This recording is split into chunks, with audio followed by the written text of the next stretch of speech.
The darkness of space stretched endlessly beyond the observation windows of Sentinel-7. The station floated alone, far beyond the last human colonies, listening to the silence between stars. Commander Giwan Park stood in the control room watching her crew work through another quiet shift. Nothing ever happened out here. That was the point. They listened, they recorded, and they reported back to Earth. Boring work, but someone had to do it. Yanji Lee sat at her console, monitoring the quantum communication arrays. She had been doing this job for 2 years now, and every day looked the same. Waves of cosmic radiation, scattered radio signals from distant stars, and occasionally some interference from human ships passing through. Her eyes were getting heavy when something made her sit up straight. A signal, not the usual noise. Something organized. Something intentional. Commander Yunji called out, her voice tight. "I have something strange here." Giwan walked over quickly. She had learned to trust Yunji's instincts. The young specialist had a gift for spotting patterns others missed. "What is it?" "A transmission. Quantum encrypted. It's not from any human source." Yunji's fingers moved across her controls, isolating the signal. "It's passing through our sector, but it's not meant for us. It's directional. 2 points communicating with each other." The control room went quiet. Lieutenant Minho Choi looked up from his weapons station. Dr. Han Kim pushed away from his desk and hurried over. Everyone knew what this meant. First contact. Not the friendly kind where aliens said hello to Earth. Something else entirely. "Can you decode it?" Giwan asked. "I'm trying," Yunji said. "The encryption is complex, but the signal is strong. They're not trying to hide from us. They just don't think we can understand them." Dr. Hyun Kim leaned over Yunji's shoulder, studying the data streams. He was the station's expert on alien languages, though.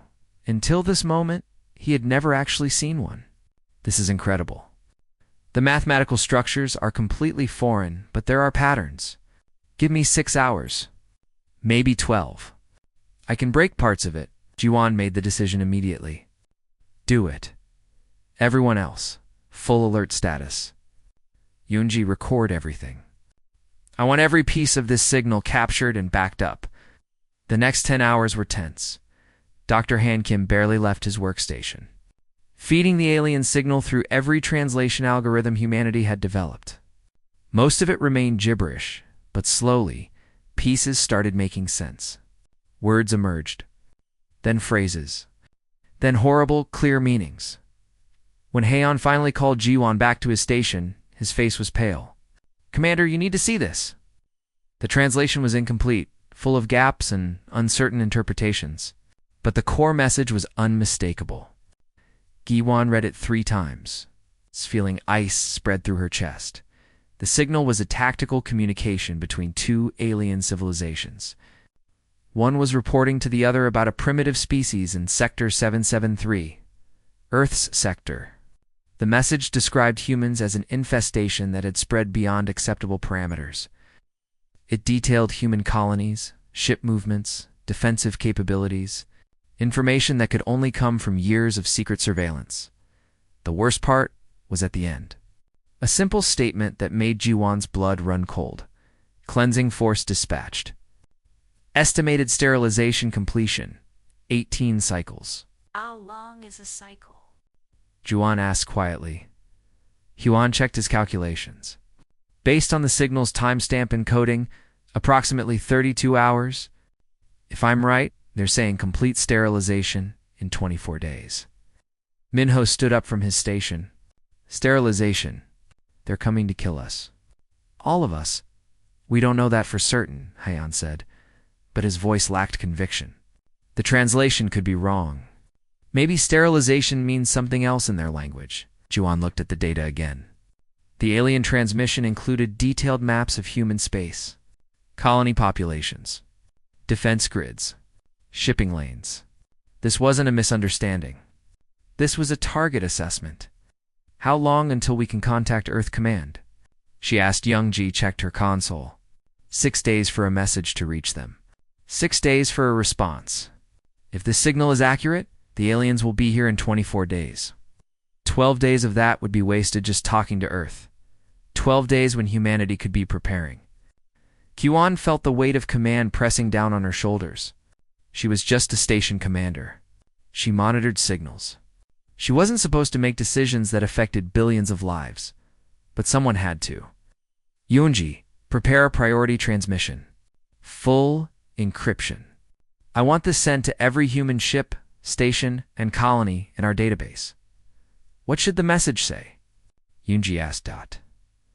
Jiwen thought about protocols, about chains of command, about waiting for orders from people who were too far away to understand what was coming. Then she thought about the alien message, about sterilization, about 18 cycles to wipe out humanity. Send them everything, Giwan said. The alien signal, our translation, all our analysis, and include this directive. Prepare for war. This is not a drill. An extermination fleet is coming. We have 24 days. Yoon looked shocked. Commander, Earth Command will have you court-martialed for this. You're starting a panic. What if we're wrong? And what if we're right? Giwan shot back. What if I wait for permission, and those 6 days cost us everything? What if Earth's command decides this needs more study, more committees, more debate? By the time they make a decision, the aliens could be burning our colonies. She turned to face her crew. I'm not waiting. If I'm wrong, they can arrest me when this is over. But if I'm right, and we do nothing, there won't be anyone left to arrest. Minho nodded slowly. I'll prep the weapon systems. If they come, we'll be ready. They won't come here first, Gyewan said. We're too far out. They'll hit the colonies. The population centers, Earth. She looked at the star charts displayed on the main screen. Somewhere out there, an alien fleet was moving toward human space. Moving toward home. Yunji's console beeped. Transmission ready, Commander?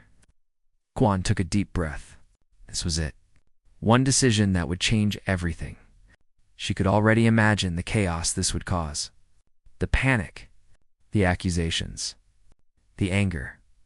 But she could also imagine the alternative. Humanity asleep. Unprepared. Helpless when the aliens arrived. Send it, Guan ordered. Send it everywhere, and may God forgive me if I'm wrong. The transmission burst out from Sentinel-7 at the speed of light, carrying its terrible warning across human space. In stations, in colonies, on ships and planets, alarms would soon be ringing. People would read the message.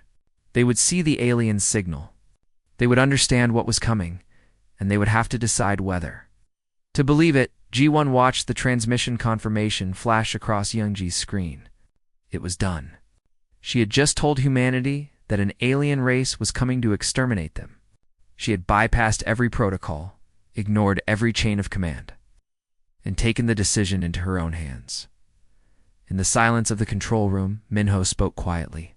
What do we do now? Gyuan looked at her crew. These people had trusted her, followed her. Now they were all committed to this path together. Now we wait, she said, and we prepare.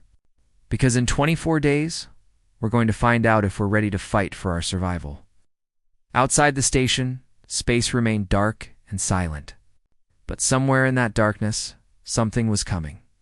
Something that saw humanity not as neighbors or friends, but as insects to be eliminated. The signal wasn't meant for humans, but humans had heard it anyway. And now, there was no going back.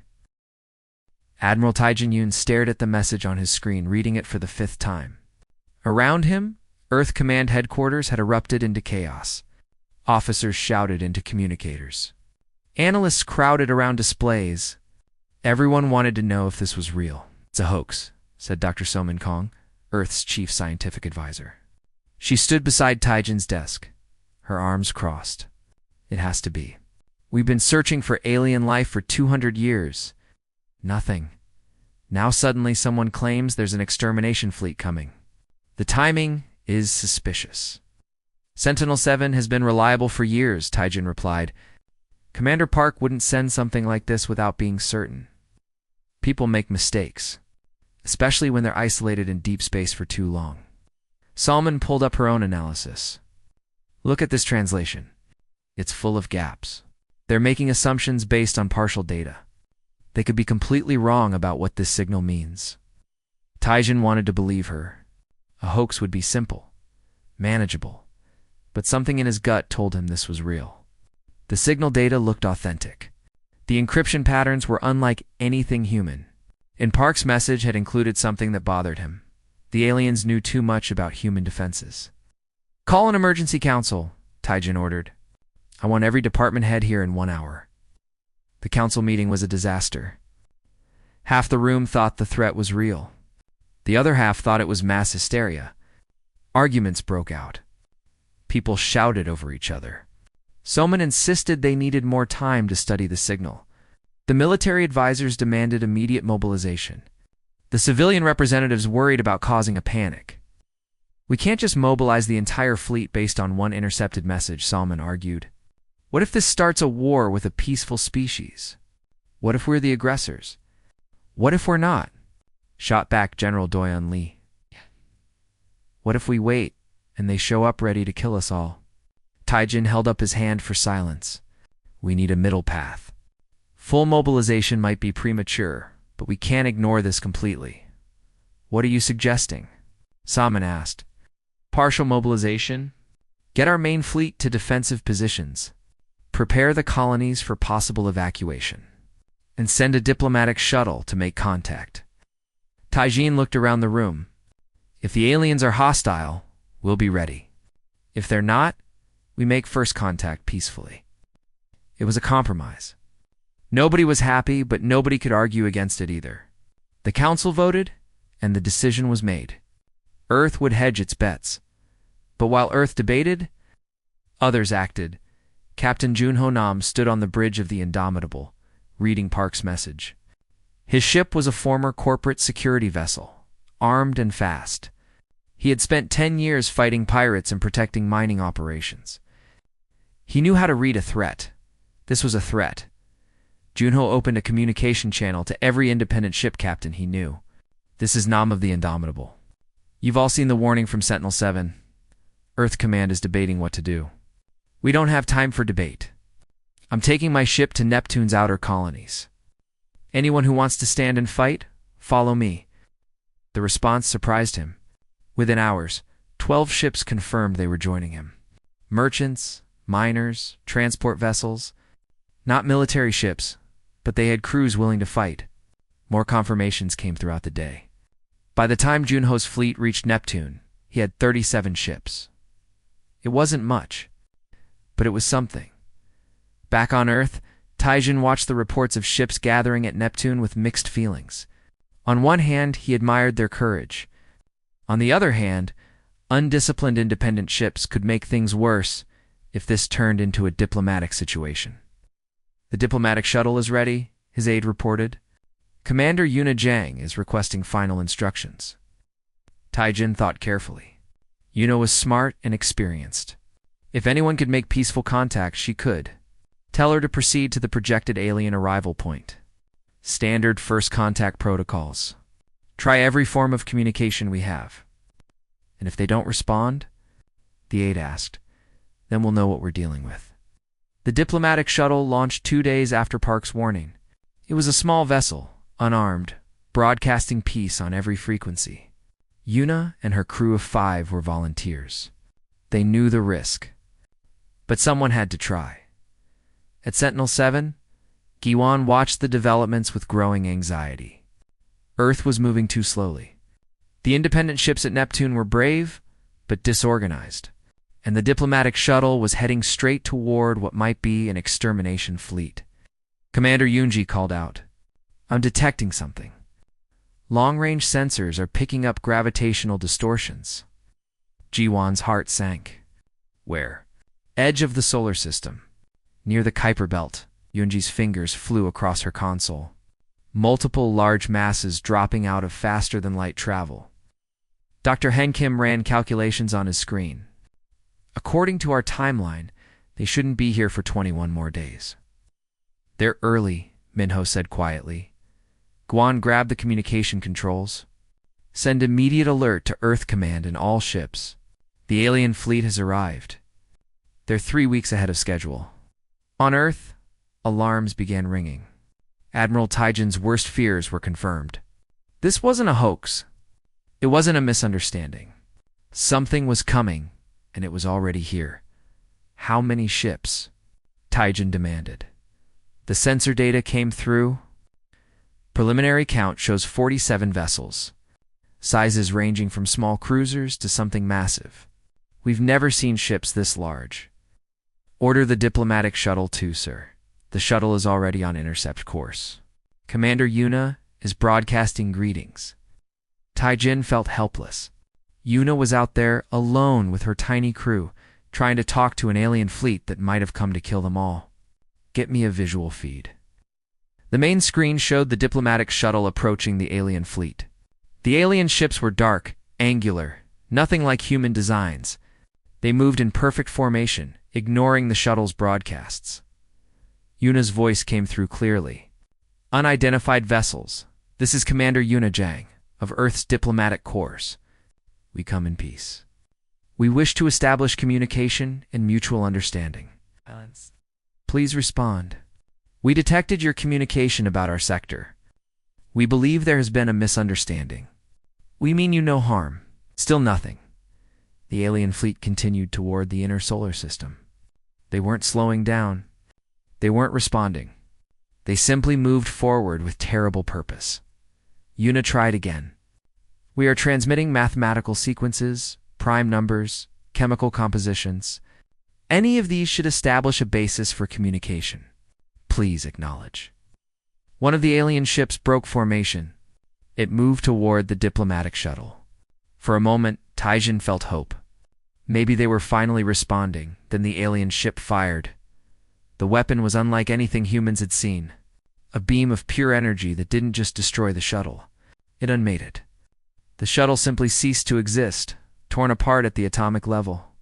No explosions. No debris. Just a brief flash of light, and then nothing. Yuna and her crew were gone. The council room fell silent. Everyone stared at the screen where the shuttle had been. They didn't even hesitate, Salman whispered. They just killed them. Taijin felt something harden inside him. He had tried diplomacy. He had tried caution. He had tried to believe this could be resolved peacefully. The aliens had answered with murder. General Li Taijin said, his voice cold. Full mobilization. Every ship, every weapon, every soldier. I want our entire military ready for combat within 12 hours, yes sir. Get me a direct line to Captain Nam at Neptune. Those independent ships just became our front line. At Neptune, Junho watched the sensor data showing the alien fleet's approach. They were heading straight for the outer colonies. 18 hours until contact. His communication panel lit up with a priority message from Earth Command. Admiral Yoon's face appeared on screen. Captain Nam, I'm officially authorizing your fleet to engage hostile alien forces. Earth's military will support as soon as we can reach you, but you're our first defense. Yoonho nodded. Understood, Admiral.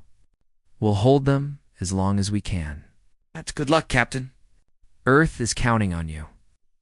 The transmission ended. Junho looked around his bridge. His crew was watching him, waiting for orders. Oh, shit. Combat formation, Junho ordered.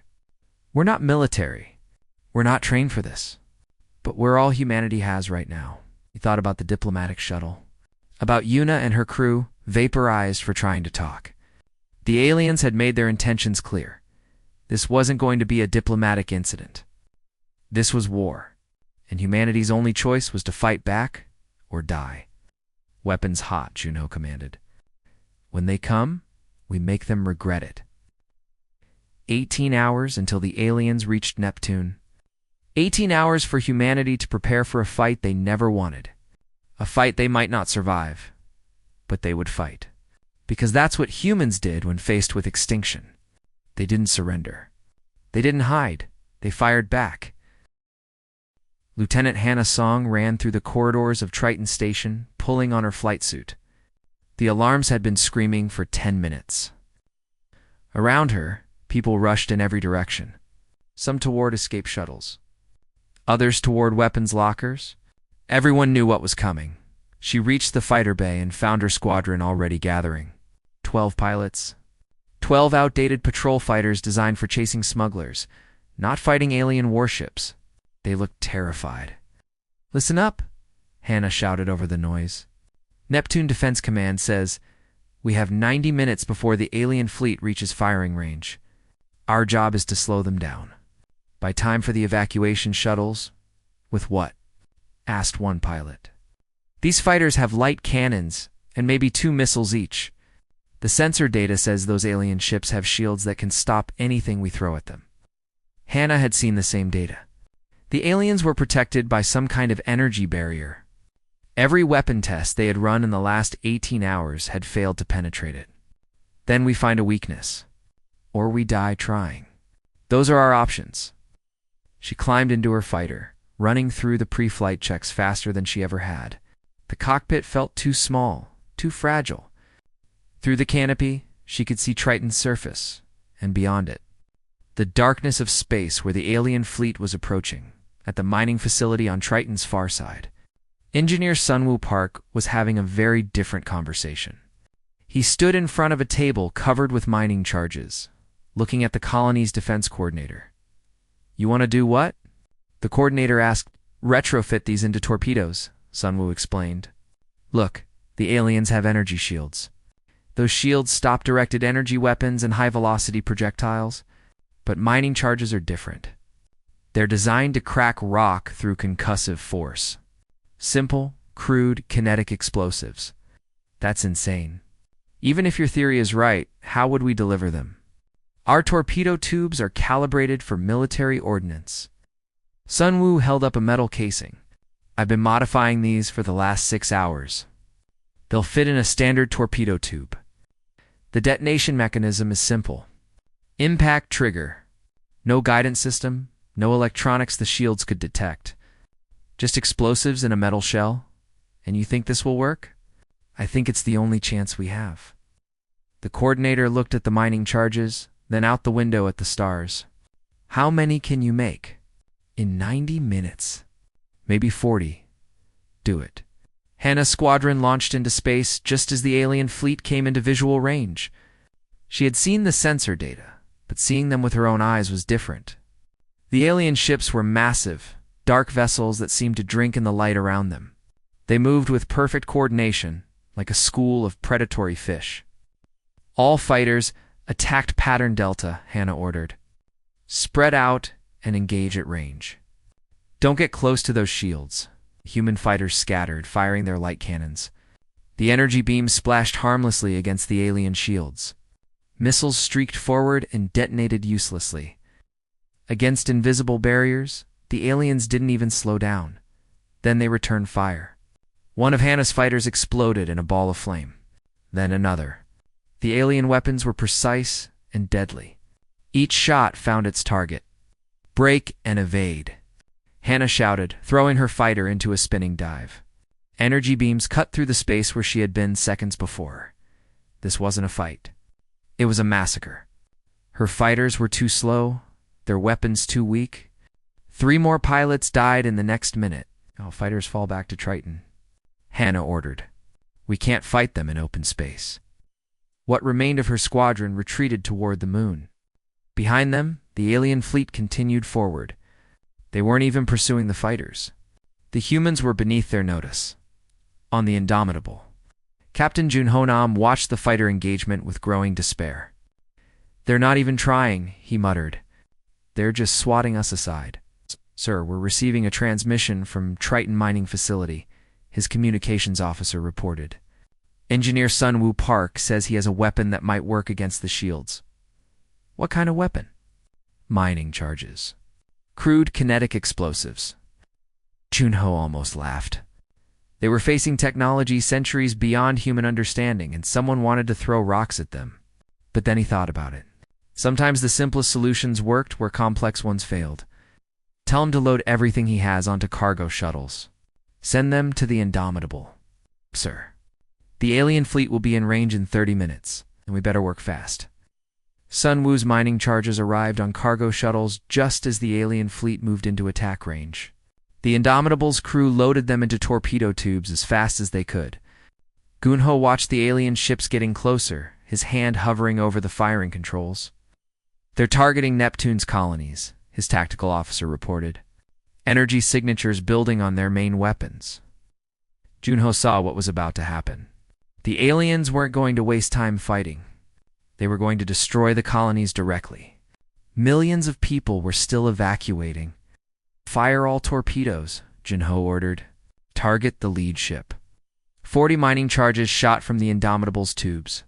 They tumbled through space, crude and simple compared to the sleek alien vessels. The aliens ignored them at first. Their shields had stopped everything else. The first charge hit an alien destroyer's shields and detonated. The shield flickered but held. Then the second charge hit. Then the third. The alien shields were designed to diffuse directed energy and deflect fast-moving projectiles. But these crude explosives delivered force differently. Each impact weakened the shields a little more. The 27th charge punched through. The explosion tore into the alien destroyer's hull. Atmosphere vented into space. The ship's perfect formation broke as it tumbled, wounded but not destroyed. It simply stopped moving, dead in space. For the first time, the alien fleet reacted like they had been hurt. On Triton Station, Hannah saw the alien destroyer fall from formation. A cheer went up from her remaining squadron pilots. "They can be killed," someone shouted, but the celebration was short-lived. The alien fleet changed tactics. Instead of ignoring the human ships, they began targeting them deliberately. 3 independent vessels exploded under focused fire. The Indomitable's shields failed under sustained bombardment. "Abandon ship," Junho ordered as his vessel began breaking apart. "All hands to escape pods." He was the last one off the bridge, running through smoke-filled corridors as explosions tore through his ship. The escape pod launched just before the Indomitable's reactor went critical. He watched through the small window as his ship, his home for 10 years, disintegrated. But humanity had proven something important. The aliens could die. Hannah regrouped her remaining fighters and made a decision. They had 9 fighters left. The aliens were preparing to destroy Neptune's colonies. Millions of people hadn't evacuated yet. "All fighters load any remaining missiles," Hannah ordered. "We're making a run on their flagship." "It's suicide," one pilot protested. "So is doing nothing. Those colonies need time." She didn't wait for agreement. Hannah pointed her fighter toward the massive alien command ship and pushed her engines to maximum. Behind her, 8 other fighters followed. They were scared. They knew they were going to die. But they followed anyway. The alien flagship's weapons tracked them immediately. The first fighter exploded. Then the second. Hannah jinked and dodged, watching her squadron die around her. 5 fighters left. Then 3. Then just her and 1 other pilot. "Break off!" she screamed at the other pilot. "Get out of here." But the pilot ignored her, staying on her wing. They dove toward the flagship together, firing everything they had. Their weapons splashed uselessly against the shields. Then the other pilot did something crazy. He didn't fire his missiles at the flagship. He aimed them at Hannah's fighter. "What are you?" she started to say. "Tell them we fought," the pilot said. Then he detonated his missiles while still attached to his fighter. The explosion caught on his fighter and threw it tumbling toward the alien flagship. She had just enough control to aim. Her fighter, already damaged and leaking fuel, crashed directly into the flagship's shields at full speed. The impact didn't destroy the flagship, but it created a chain reaction. The shields overloaded, trying to stop her fighter's mass and momentum. For just 3 seconds, a section of the flagship's shields failed. In those 3 seconds, every remaining human ship in the battle fired everything they had at that one weak point. Kinetic rounds, mining charges, missiles, even chunks of debris from destroyed ships. The alien flagship's hull cracked. Atmosphere vented. Secondary explosions rippled across its surface. It didn't explode dramatically like in the movies. It simply began dying, piece by piece, bleeding air and power into space. Hannah didn't see it. Her fighter had burned up in the shield impact. But across Neptune's orbital space, Human crews saw the flagship fall. They saw proof that these aliens, as advanced as they were, could be hurt. The alien fleet slowed its advance. For the first time, they seemed uncertain. The primitive infestation was fighting back with a ferocity they hadn't expected. On Triton, the evacuation continued. Half the population made it onto refugee ships that fled toward the inner system. The other half stayed, turning the colony into a fortress. If the aliens wanted Triton, they would have to fight for every corridor.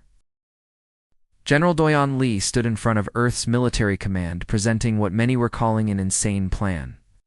On the screen behind him were diagrams of asteroid fields, hidden ship positions, and unconventional attack patterns. "We cannot win a traditional war," Doyon said bluntly. "The aliens have better ships, better weapons, better shields. If we line up and fight them like a normal military engagement, we will lose in days." "Then what do you suggest?" Admiral Taijun Yun asked. "We make the fight so costly, so unpredictable, that they decide we're not worth the effort." Doyon changed the display to show guerrilla warfare tactics from Earth's history. "We don't hold positions. We don't defend territory. We hit them where they're weak, then disappear before they can respond. We make every advance cost them ships. We make them paranoid. We make them bleed." "That's not warfare," one admiral protested. "That's terrorism," Doyon said coldly. "That's survival. The aliens came here to exterminate us. We're fighting for our species. There are no rules anymore." The room fell silent. Everyone knew he was right. The aliens had made their intentions clear when they vaporized the diplomatic shuttle. This wasn't about territory or resources. This was about extinction. "What do you need?" Taijin asked. "Give me every unconventional warfare specialist we have. Every submarine commander, every guerrilla tactics expert, every person who knows how to fight dirty. And give me access to all our captured alien technology in a secret laboratory beneath Earth's surface." Dr. Asil Cho studied the wreckage of the alien destroyer that had been disabled at Neptune. Her team had recovered pieces of it before the aliens could destroy the remains. What they found was both fascinating and terrifying. "The technology is centuries beyond us," Isil explained to Doyen when he visited the lab. "Most of it we can't even begin to understand. But we found something interesting." She led him to a device that pulsed with faint light. "This is their communication system. It uses quantum entanglement to coordinate the fleet instantly across vast distances. No light speed delay. Perfect synchronization. Can we use it? Use it? No? Interfere with it? Maybe?" Isil pulled up data on her screen. "Quantum entanglement is delicate. If we introduce corrupted data into their network, we might be able to inject false information. Make them see ships that aren't there. Hide ships that are chaos." Doyon smiled. It was a predatory smile. "How long until you can make it work?" "Give me 3 days, you have to." Captain Min-jae Beek had spent 15 years commanding submarines in Earth's ocean warfare before being transferred to space. Everyone thought his experience was useless out here. No water, no pressure. No hiding in the depths. They were wrong. "Space and ocean aren't so different," Min-jae explained to his crew on the stealth ship Silent Hunter. "Both are hostile environments. Both require you to be invisible to survive. The principles are the same." He had developed tactics specifically for space combat. His ship would shut down all power systems, floating dead in space like a piece of debris. No heat signature. No electromagnetic emissions. Nothing for sensors to detect. They would hide in asteroid fields in the orbital paths of moons, anywhere with natural cover. Then, when an alien ship passed by, they would fire their weapons while still cold and dark. One shot, one kill. Then back to silent running before the aliens could locate them. "It's cowardly," one officer had complained. Ow. "It's effective," Min-jae had replied. "And we're not here to fight with honor. We're here to win." His tactics proved devastatingly successful. In 3 weeks, the Silent Hunter destroyed 7 alien patrol ships. The aliens never saw them coming. They would just suddenly explode, and by the time the alien fleet investigated, Min-jae's ship was gone, hiding in a new location. Other captains began copying his methods. Human ships learned to fight like submarines, appearing from nowhere, striking then vanishing. The aliens, used to open warfare with inferior species, found themselves fighting an enemy that refused to stand still. ISEAL's team finally cracked the alien communication system. The first test was small scale. They transmitted false data suggesting a large human fleet was gathering near Mars. The alien fleet diverted 3 destroyers to investigate. There was no fleet at Mars, just empty space. But the aliens didn't know that until they got there. 3 destroyers, 2 days out of position, while human ships struck at exposed supply lines elsewhere. "It works," ISEAL reported to Taijin. "We can't control their network, but we can pollute it. Make them waste resources chasing ghosts." Taijin authorized full deployment. Soon, the alien fleet was seeing phantom human ships everywhere. They would scramble to defend against attacks that never came. They would avoid areas that were actually empty. Their perfect coordination became a liability when humans could feed them lies. Engineer Sun Woo Park, having survived the battle at Neptune, found himself in charge of weapons development. His crude mining charges had worked once. Now, he needed something better. "The problem with the mining charges is delivery," he explained to his team. "We got lucky at Neptune. We need a reliable way to penetrate their shields." They experimented with different approaches. Dummy missiles that would draw shield energy before the real weapons hit. Swarm tactics using thousands of small kinetic projectiles. Chain reactions that would overload shield generators. The breakthrough came from an unexpected source. A cargo pilot suggested using debris. "The aliens ignore floating wreckage," she said. "Their shields don't activate for slow-moving objects. What if we hid weapons inside debris fields?" It was brilliant in its simplicity. Human ships would stage fake battles, creating clouds of debris. But hidden inside that debris were armed mines waiting. When alien ships passed through, assuming the wreckage was harmless, the mines would activate and strike at point-blank range. The tactic worked terrifyingly well. An entire alien squadron flew through what they thought was the remains of a destroyed human fleet. 8 alien ships exploded simultaneously as the hidden mines detonated. The aliens began avoiding debris fields entirely, which meant humans could use those fields as safe transit routes. Slowly, week by week, humanity adapted to the war. They learned the aliens' patterns. They exploited every weakness. They fought with a creativity born of desperation. The aliens, meanwhile, found themselves in an unfamiliar situation. They had exterminated 46 species before humanity. All of those species had fought conventionally. They had defended their homeworlds, concentrated their fleets, tried to win through superior firepower. Humans didn't do any of that. They scattered. They hid. They struck from unexpected angles. They used weapons that made no sense. They refused to fight fair. General Doyon Lee watched the war reports with grim satisfaction. Humanity was losing ships and lives, but the aliens were losing too. More importantly, the aliens were slowing down. Their advance toward Earth had stalled. They were being careful now, paranoid about ambushes. "We're not winning," Doyon told Taijin. "But we're not losing either. We've turned this from an extermination into a war of attrition, and we're making them pay for every light year they advance."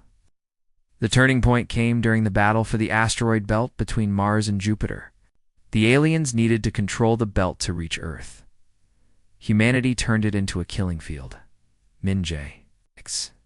Peaks tactics were used on a massive scale. Hundreds of human ships hid among millions of asteroids. The aliens couldn't destroy every rock, so they had to advance carefully, scanning constantly. Human ships would wait until alien vessels passed within range, then fire and relocate. The aliens would return fire, but the humans were already gone. It was death by 1,000 cuts. Dr. Isiel Cho's communication corruption reached its peak during the asteroid belt campaign. The alien fleet's coordination fell apart as false data flooded their network. They began firing on phantom targets. They avoided safe routes and took dangerous ones. At one point, 2 alien destroyers destroyed each other, each thinking the other was a human ship in disguise. The battle lasted for 6 brutal weeks. Humanity lost hundreds of ships. But the alien fleet lost too. More importantly, they lost momentum. They lost confidence. They began to realize that this primitive infestation was far more dangerous than anyone had anticipated.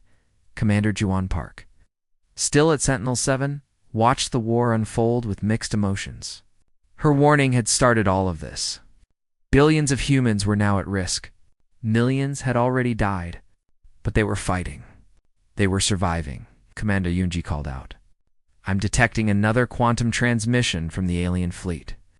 It's directed back toward their homeworld. Can you translate it? Guan asked. Dr. Hyun Kim worked on the message for hours.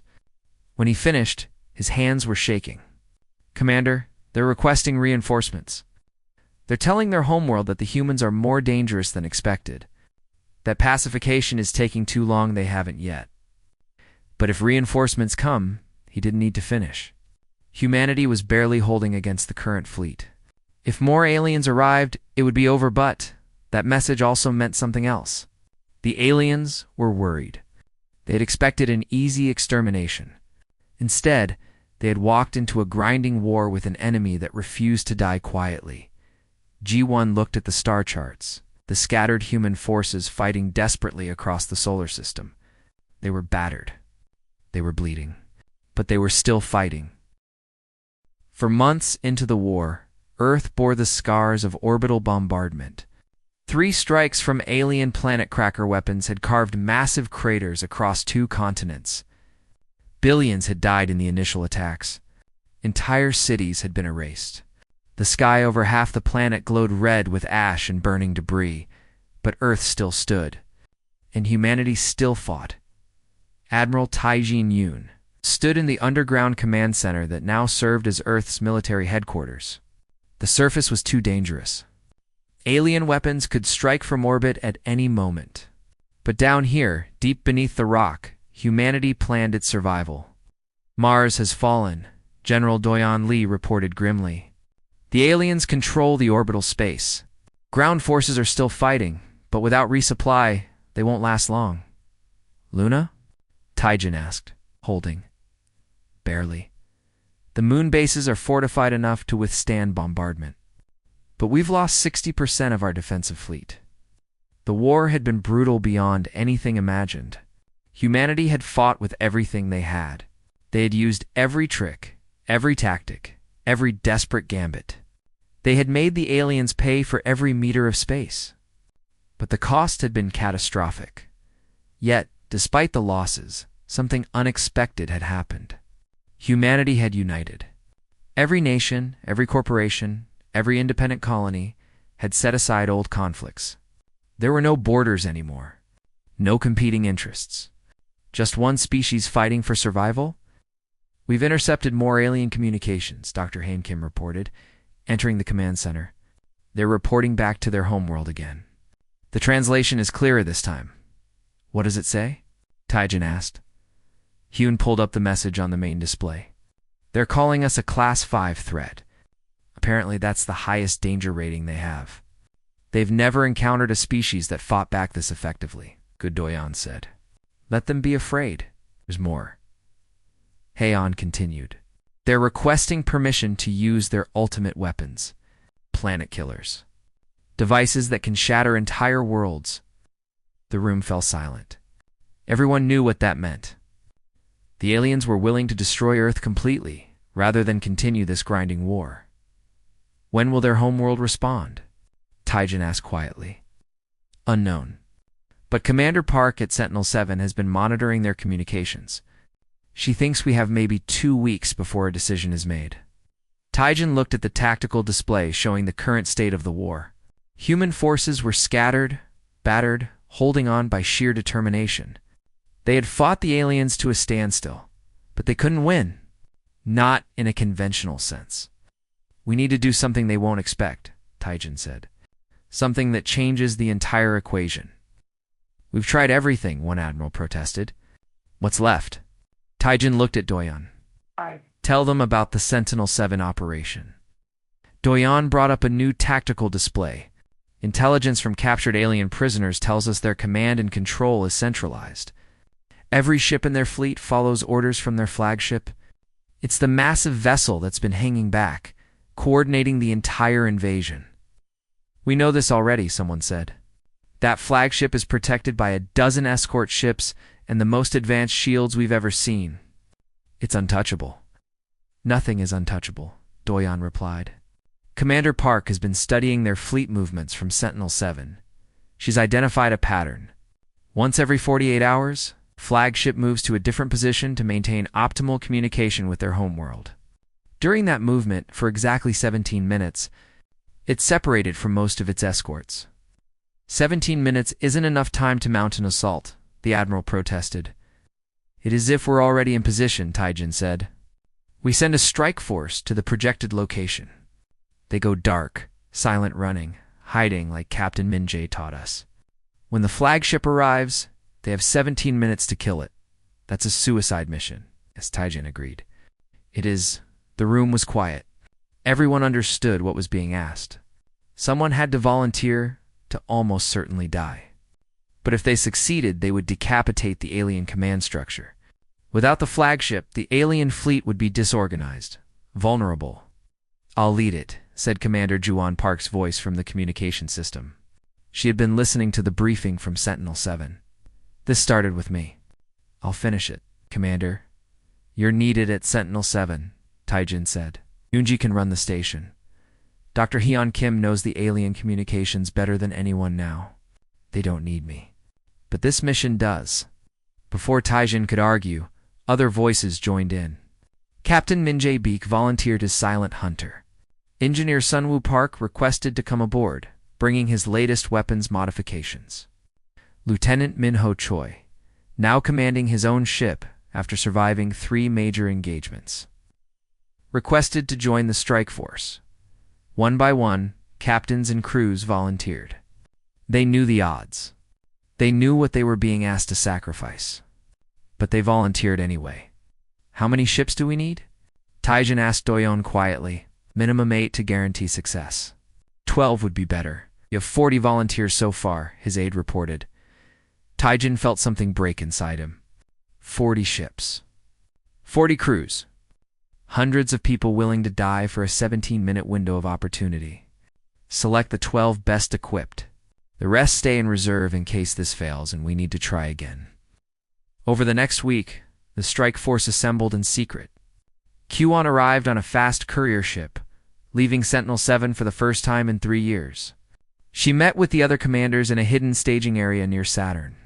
"The plan is simple," Jawan explained. "We use captured alien transponders to make our ships appear as debris on their sensors." Dr. Isiel.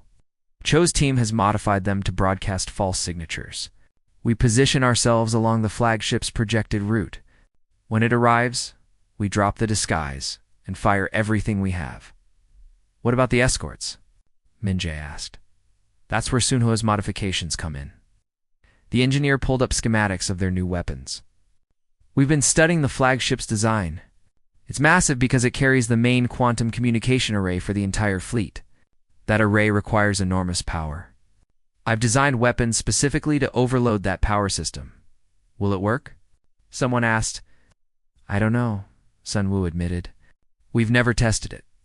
But theoretically, if we hit the power nodes simultaneously, the feedback should cascade through the entire ship." It was a long shot, a desperate gamble, but it was all they had. The strike force moved into position 3 days before the flagship's scheduled movement. 12 ships scattered across a cubic kilometer of space, each one broadcasting false signals to appear as wreckage from previous battles. They shut down all systems. No heat, no power, no life support beyond basic oxygen recycling. It was cold. It was dark. It was terrifying. The crews waited in silence, watching their countdown timers. 48 hours. 3620-4. On Earth, Admiral Taijin Yoon watched the clock. He had sent these people to die. He knew it. They knew it. But they had gone anyway, because someone had to. In the alien fleet, the flagship prepared for its routine repositioning. It was a movement the aliens had made dozens of times without incident. They had no reason to suspect this time would be different. The flagship dropped out of faster than light. Travel exactly where Commander Park's calculations had predicted. It was alone for 17 minutes while its escorts completed their own jumps and repositioned. All ships, weapons hot, G1 ordered over the encrypted channel. We have one shot at this. Make it count. 12 human ships dropped their disguises and fired simultaneously. Kinetic weapons, energy beams, modified mining charges, and Sun Wu's experimental overload weapons. All targeted at the flagship's power nodes. The flagship's shields activated instantly, but the humans had learned. They didn't try to overwhelm the shields with brute force.